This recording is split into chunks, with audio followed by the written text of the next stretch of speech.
Hello everyone, welcome to my new channel SK teach. So guys, आज का जो हमारा लेक्चर है वो है properties of integer in case of multiplication and division. Guys, हमने पिछले लेक्चर में पढ़ा था properties of integer in case of addition and subtraction. तो गाइस, हम लोग स्टार्ट करते हैं in case of multiplication and division. तो गाइस, मल्टीप्लिकेशन को सबसे पहले हम लोग पढ़ते हैं, और मल्टीप्लिकेशन को पढ़ने से पहले हम लोग ये सीख लेते हैं कि दो इंटीजर को कैसे हम लोग मल्टीप्लाई करते हैं। सपोज आपके पास अगर एक प्लस इंटीजर है, आप अगर उसको एक प्लस इंटीजर से इनटू करोगे तो आपको एक प्लस रिजल्ट ही मिलेगा। मतलब क्या बोल रहा है कि जब भी आप एक प्लस इंटीजर को प्लस वाले इंटीजर से इनटू करोगे we get a positive number. ठीक है। दूसरा अगर रहे कि एक नेगेटिव नंबर रहे, सपोज अगर यही हमारा -5 रहे और एक हमारा पॉजिटिव रहे, यही हमारा 5 रहे, तब जो आपका रिजल्ट आएगा वो माइनस में आएगा 25। ओके गाइस, यहाँ पे -25 आएगा। ठीक है, माइनस प्लस माइनस में रिजल्ट आएगा आपका इनटू करने पे। तीसरा, अगर आपके पास एक नेगेटिव नंबर रहा, सपोज यही हमारे पास रहा -5, जब आप इसको एक और नेगेटिव नंबर से जब इनटू करोगे, यहाँ पे आपका -5 हो गया, तब जो आपका रिजल्ट आएगा वो आपका प्लस में आएगा। मतलब माइनस माइनस ख़त्म और आपके पास सिर्फ और सिर्फ 25 आएगा। ओके गाइज, और अगर एक हमारा प्लस नंबर रहे और एक मेरा माइनस नंबर रहे तो भी हमारा जो आएगा वो माइनस में आएगा। यहाँ पे क्या रहेगा, एक पॉजिटिव नंबर रहे और इनटू जब हम एक नेगेटिव नंबर से करेंगे तो हमारा जो रिजल्ट आएगा वो -25 आएगा। तो गाइज, इसे नोट कर लें कि माइनस माइनस प्लस में आता है रिजल्ट। ठीक है, माइनस माइनस प्लस में, यहाँ पे माइनस नहीं होता है, माइनस खत्म हो जाता है। ठीक है, और अगर किसी भी नंबर में एक में हमारा अगर माइनस का साइन रहे तो जो रिजल्ट हमारा आएगा वो माइनस में ही आएगा। तो गाइज, इसे नोट कर लें। तो अब हम लोग स्टार्ट करते हैं properties of integer in case of multiplication.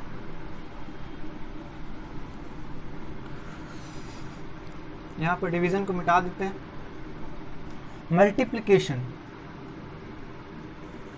Multiplication में जो हमारा सबसे पहला प्रॉपर्टी है वो है क्लोजर प्रॉपर्टी। गाइज, अगर आपने इससे पहले का लेक्चर नहीं देखा है तो गाइज ज़रूर देखें, क्योंकि अगर वो आप देख लोगे तो आपका ये बहुत ही अच्छा समझ में आएगा आपको। ठीक है, तो पहला जो हमारा वो क्लोजर प्रॉपर्टी का फॉर्मेट जो होता है वो A × B = C। मतलब जब दो इंटीजर को जब आप मल्टीप्लाई करोगे we get a new integer. हम लोग इसका एक एग्जांपल ले लेते हैं। For example 5 × 4 we get 20 and 20 is also integer. मतलब जब हम दो इंटीजर को ऐड कर रहे हैं, ये मल्टीप्लाई कर रहे हैं सॉरी, तो हमें एक हमें न्यू इंटीजर मिल रहा है। अगर यही चीज़ हमारा नेगेटिव में रहा, सपोज -4 × 6, तब क्या आएगा आपका। आप जानते हो कि किसी एक नंबर में अगर माइनस रहेगा तो आपका जो रिजल्ट आएगा वो माइनस में आएगा। यहाँ पे 24 होगा। तो ये भी हमारा एक इंटीजर है। तो आप इससे कह सकते हो कि क्लोजर प्रॉपर्टी जो है वो मल्टीप्लिकेशन के केस में एप्लीकेबल है, वैलिड है।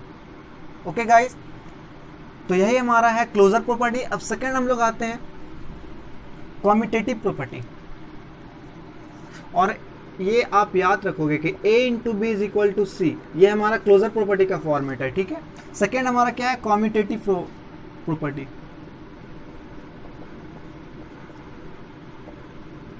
कॉम्यूटेटिव प्रॉपर्टी क्या कहता है कि आप A × B को आप मल्टीप्लाई करोगे तो वो इक्वल होगा B × A का।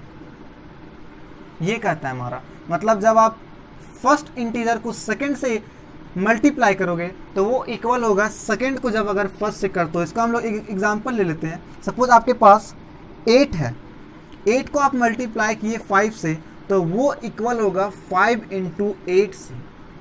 यही हमारा होता है। तो हम लोग वेरीफाई करते हैं, 8 5 = 40, इधर भी 40, मतलब कि ये इक्वल आ गए हैं दोनों साइड, लेफ्ट साइड भी राइट साइड। इसका मतलब क्या हुआ कि कॉम्यूटेटिव प्रॉपर्टी भी जो है मल्टीप्लिकेशन के केस में एप्लीकेबल है। हम लोग एक इसका नेगेटिव नंबर में एग्जांपल ले लेते हैं। नेगेटिव नंबर में अगर -2 रहा आपके पास और यहाँ पे -8 रहा, तो ये इक्वल होगा -8 इंटू -2, इसके इक्वल होगा। हम लोग देखते हैं कि दोनों तरफ अगर इक्वल आता है तो हम बोलेंगे कि हाँ, सब्ट्रैक्शन जब हम नेगेटिव नंबर भी लेते हैं तब भी जो हमारा है वो भी वैलिड है। तो यहाँ पे कितना आ जाएगा, माइनस माइनस खत्म हो जाएगा, 16 आएगा, और यहाँ पे भी 16 आएगा। तो ये आप देख सकते हो कि इक्वल आया लेफ्ट साइड भी राइट साइड। तो आप देख सकते हो कि कम्यूटेटिव प्रॉपर्टी एप्लीकेबल है मल्टीप्लिकेशन के केस में। ओके गाइस, अब हमारा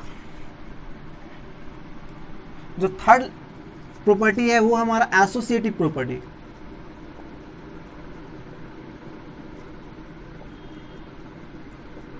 इसका फॉर्मेट क्या था कि a into B is equal to B into a. Okay guys, ये हमारा कम्यूटेटिव प्रॉपर्टी क्या है इन केस ऑफ मल्टीप्लिकेशन। तो इसके अकॉर्डिंग क्या फॉर्मेट हो कि a into b into c is equal to a into b into c, but जो हमारा चेंजेस है वो आप a इंटू बी को मल्टीप्लाई कर दो एक पेयर बना के, इधर आप a को छोड़ दो और b इंटू सी को पेयर बना के आप मल्टीप्लाई कर दो। ये हमारा एसोसिएटिव प्रॉपर्टी। अगर इस टाइप का अगर आपको क्वेश्चन दिखता है तो आप बोलोगे कि ये हमारा एसोसिएटिव प्रॉपर्टी के बिलोंग कर रहा है। हम लोग इसका एक एग्जांपल लेते हैं। फॉर एग्जांपल आपके पास 8 है, 3 है, 5 है, इधर भी 8 है, 3 है, 5 है, नंबर कभी चेंज नहीं होगा। बट यहाँ पे ब्रैकेट 8 इंटू 3 में कर दो, 5 को छोड़ दो, इधर 8 को छोड़ दो, 3 इंटू 5 में कर दो। अब हम लोग देखते हैं कि दोनों साइड इक्वल आता है कि नहीं। यहाँ पे 25, 24 एंड 5। ओके, इधर 8 को रहने दो, इधर 15, कितना आ जाएगा, यहाँ पे 120 आ जाएगा, यहाँ पे 120 आ जाएगा। तो गाइज आप देख सकते हो कि हमारा दोनों साइड जो है वो इक्वल आ चुका है। तो इसका मतलब क्या हुआ कि एसोसिएटिव प्रॉपर्टी भी जो है वो हमारा मल्टीप्लिकेशन के केस में एप्लीकेबल है। It is applicable in multiplication case, applicable है। अगर हम यहाँ पे नेगेटिव नंबर ले ले तो भी हम देख लेते हैं नेगेटिव नंबर में क्या ये एप्लीकेबल है। नेगेटिव नंबर सपोज -3, यहाँ पे -5, यहाँ पे -6, यहाँ पे नंबरिंग सेम रहता है, -3 इंटू -5 इंटू -6। ओके, बस डिफरेंस क्या रहता है कि आप a इंटू बी को कर दो ब्रैकेट में, c को छोड़ दो, यहाँ पे a को छोड़ दो और b इंटू सी कर दो, पेयर बना दो आप। ठीक है, अब हम लोग देखते हैं तो यहाँ पे 15 आ जाएगा, यहाँ पे -6 ही रहेगा, यहाँ पे -3 रहेगा, यहाँ पे कितना आ जाएगा, 30 आ जाएगा। ओके गाइज, तो अब इसे सॉल्व करोगे वी गेट 90, यहाँ पे वी गेट -90, -90 मतलब दोनों साइड नेगेटिव केस में भी जो है वो हमारा इक्वल आ गया। इट मीन्स दैट क्या हुआ कि हमारा एसोसिएटिव प्रॉपर्टी मल्टीप्लिकेशन के केस में एप्लीकेबल है। ओके गाइज, तो यही हमारा था एसोसिएटिव प्रॉपर्टी। अब इसके बाद हम लोग लास्ट प्रॉपर्टी आते हैं, that is distributive property. What is distributive property?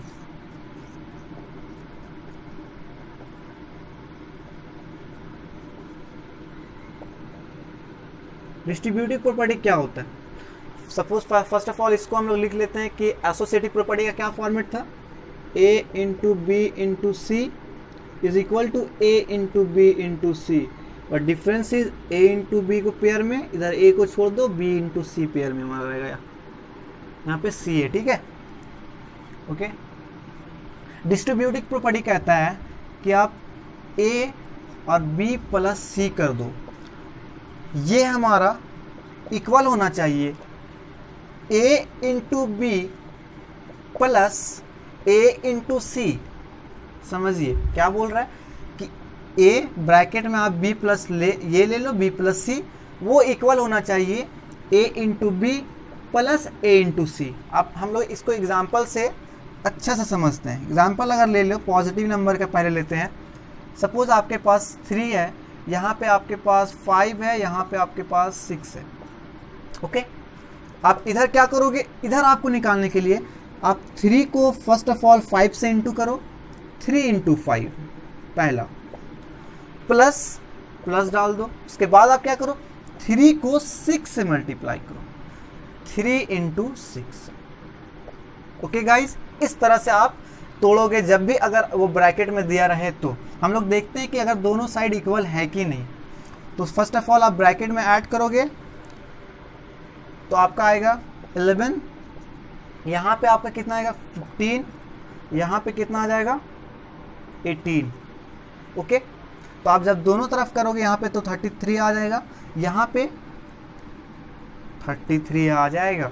तो गाइस आप देख सकते हो कि डिस्ट्रीब्यूटिव प्रॉपर्टी भी जो है वो मल्टीप्लिकेशन के केस में एप्लीकेबल है। गाइस जब भी अगर आपके पास ऐसा क्वेश्चन रहे तो आपको इस तरीके से तोड़ देना है और आप सॉल्व करना है, ठीक है। और अगर हाँ तो ये ऐसा ही करना है। अगर हम लोग नेगेटिव नंबर ले ले तो क्या होगा देख लेते हैं। नेगेटिव नंबर में क्या इक्वल आता है दोनों साइड। नेगेटिव नंबर सपोज छोटा नंबर ही लेते हैं -2, यहाँ पे आप ले लो -8 प्लस प्लस प्लस और यहाँ पे आप ले लो -3। ओके, आप डबल ब्रैकेट क्लोज कर दो। वो ये किसके इक्वल होगा, आप जब -2 को -8 से एक बार इंटू करो, -2 इंटू -8, ठीक है। ये किसके इक्वल होगा, ये प्लस होगा किसके, -2 को आप अब -3 से कर दो, -2 को आप -3 से कर दो।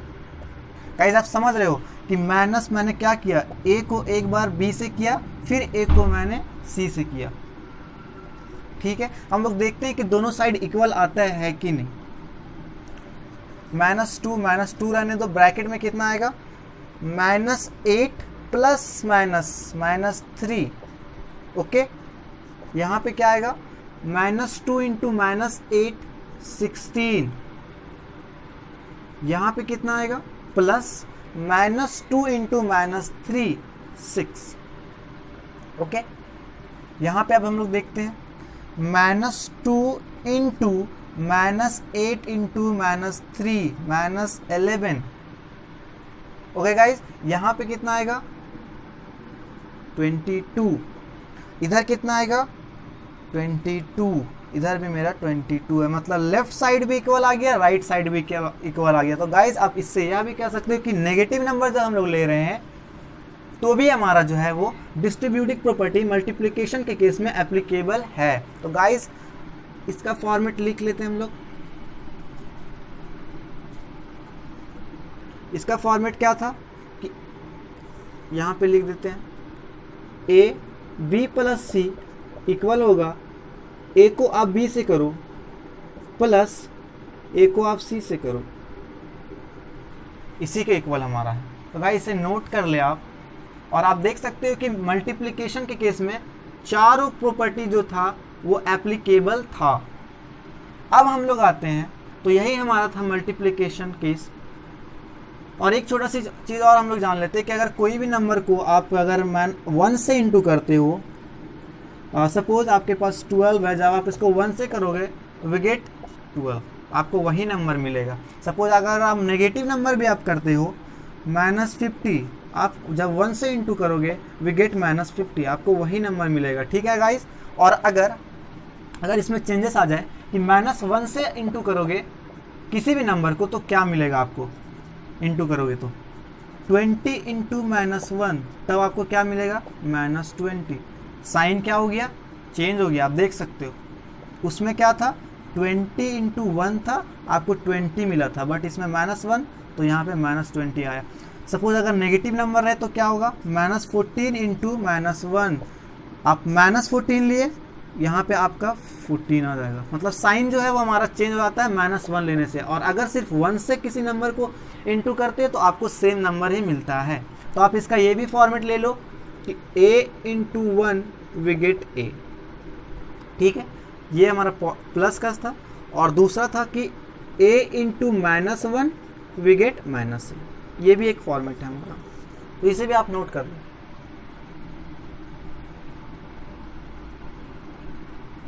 अब हम लोग आते हैं डिवीजन के केस में।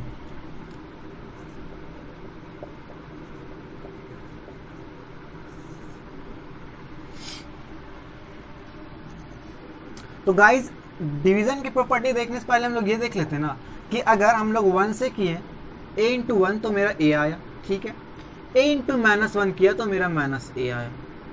बट अगर हम a इंटू 0 करें तब क्या आएगा, मतलब कि आप a के जगह पर कोई भी नंबर ले लो, 8 ले लो, तो आपको याद रखना है कि a into 0 is equal to 0। हमेशा कोई भी नंबर ले लो आप, आपका 0 आएगा। नेगेटिव में भी ले लो आप, -12 into 0 we get 0। Okay guys, तो ये चीज़ एक आपका एडवांटेज है, 0 रहा तो आपके लिए बहुत फ़ायदा हो जाता है कि आप तुरंत सॉल्व कर पाते हो। ओके चलो, तो ठीक है, अब डिवीज़न के हम लोग प्रॉपर्टी में आते हैं। तो गाइस डिवीज़न की प्रॉपर्टी वही है हमारा प्रॉपर्टी के पहला closure property. Closure property multiplication के केस में क्या फॉर्मेट था, a into B is equal to c, but इसमें क्या हो जाएगा, साइन चेंज हो जाएगा। आपने डिवीज़न में और साथ ही साथ आपने एडिशन में भी देखा था, मल्टीप्लिकेशन में भी देखा और सब्ट्रैक्शन में भी देखा था कि सिर्फ और सिर्फ जो है हमारा साइन चेंज होता था। तो यहाँ पे भी मेरा सिर्फ डिवीजन हो गया। हम लोग देखते हैं इससे क्या ये एप्लीकेबल है या नहीं। अगर a की जगह पर आपने 8 ले लिया, इसको आपने डिवाइड किया 2 से, क्या आपको एक न्यू इंटीजर मिलता है? यस, आपके पास 4 मिला। तो आप बोलोगे कि यस आपको तो 4 मिला। अगर गाइस तो आप बोलोगे कि यस यहाँ पे हमको इंटीजर मिला, ठीक है। लेकिन अगर आपके पास 13 है और आप इसको 5 से डिवाइड करते तो आपके पास 13/5 मिलता है। तो आप बोलोगे कि नहीं ये तो फ्रैक्शन के फॉर्म में है, तो ये तो हमारा इंटीजर नहीं है। तो आप बोलोगे कि ये इंटीजर नहीं है। तो अब क्या बोलोगे कि ये क्या है? तो गाइस हमेशा याद रखोगे कि क्लोजर प्रॉपर्टी में हमेशा एप्लीकेबल नहीं होता है। कुछ केस में होता है, कुछ केस में नहीं होता है, ठीक है गाइस, याद रखोगे। अब सेकेंड प्रॉपर्टी हमारा जो है वो था कम्यूटेटिव प्रॉपर्टी। कम्यूटेटिव प्रॉपर्टी का फॉर्मेट क्या था कि a into B is equal to B into A. तो इसमें क्या होगा, a divided by B is equal to B divided by A. चलो हम लोग इसको एग्जांपल लेके पता करते हैं कि एप्लीकेबल है या नहीं, वैलिड है कि नहीं। सपोज आपने 8 लिया, यहाँ पे 4 लिया, ये किसके इक्वल होगा, 4 डिवाइडेड बाई 8 का होना चाहिए। देखते हैं हम लोग, यहाँ पे अगर आप करोगे तो 2 आएगा, मगर यहाँ पे क्या आ जाएगा, 1/2 आ जाएगा। आप जब करोगे तो 1/2 आ जाएगा। तो गाइज आप देख सकते हो कि 2 इज नॉट इक्वल टू 1/2। तो इसका मतलब क्या हुआ कि कम्यूटेटिव प्रॉपर्टी डिवीजन के केस में एप्लीकेबल नहीं है। क्लोजर में कुछ में थे और कुछ में नहीं थे, बट इसमें कम्यूटेटिव में नहीं है, ठीक है गाइज। नेगेटिव नंबर भी अगर आप लेते हो तो भी हमारा नहीं आएगा। अगर -8 को आप डिवाइड करते हो 2 से, तो इधर क्या हो जाएगा, 2 डिवाइडेड बाई -8। तो यहाँ पे क्या आ जाएगा, -4, बट यहाँ पे क्या आ जाएगा, -1/4 आ जाएगा। तो यहाँ भी हमारा इक्वल नहीं है। तो कोई भी केस में, नेगेटिव में भी पॉजिटिव में भी आपका जो है वो कम्यूटेटिव प्रॉपर्टी एप्लीकेबल नहीं है, वैलिड नहीं है इसके लिए, ठीक है गाइस। थर्ड प्रॉपर्टी हम लोग आते हैं जो था हमारे लिए एसोसिएटिव प्रॉपर्टी।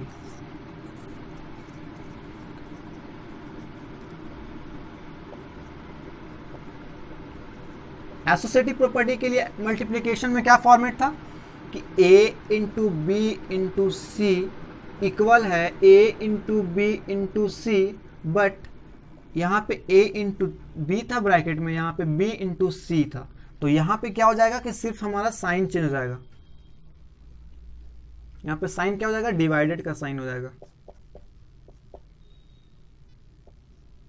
ओके, तो ये हमारा एसोसिएटिव प्रॉपर्टी डिवीजन के फॉर्मेट हुआ। हम लोग इसको एग्जांपल से प्रूव करते हैं कि क्या ये एप्लीकेबल है इसके लिए। ए के जगह पर हमने 8 लिया, यहाँ पे 4 लिया, यहाँ पे 2 लिया, ठीक है। ये किसके इक्वल होगा, 8 divided by 4 divided by 2। Okay, आप इसमें क्या करोगे, 8 और 4 को आप पेयर बना दो, यहाँ पे 4 और 2 को पेयर बना दो।